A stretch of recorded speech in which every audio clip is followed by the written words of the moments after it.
Welcome back to the Buckeye Preview. I'm Natalie Hunt, joined here by Schoenberg.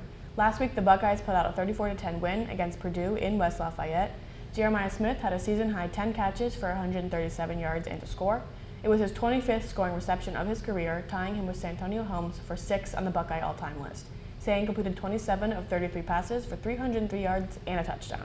The Buckeye offense got off to a little bit of a slow start as they didn't end up putting up any points in that first quarter, and Purdue ended up striking first, getting the field goal with 5 minutes left in that first quarter. But the Buckeyes obviously responded with 24 points in that second quarter and took the 34-10 victory. As Natalie just said, Cardinal Tate was held out of the game for precautionary reasons. He doesn't seem to have an injury and will look to be back on the playing field this weekend as the Buckeyes will take on UCLA in the shoe. Natalie, what can you tell us more about Nico Iamaleava coming back to the shoe? Well, the last time he played here in Columbus, it was with Tennessee for the first round of the college football playoffs last season, where they fell 42-17 to the Buckeyes.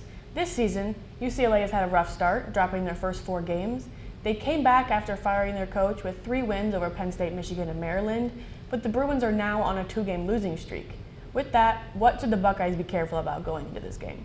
Although this isn't necessarily a trap game for the Buckeyes, it is a game that they need to win to keep that #1 spot, but also keep their momentum going. They will have a 2-game homestand to close out the season before going to Michigan for their last away game. This is very important for the Buckeyes to just get that win. And on the other hand, UCLA, their season's not quite over yet, and a win here against the #1 team in the CFP will surely make a statement.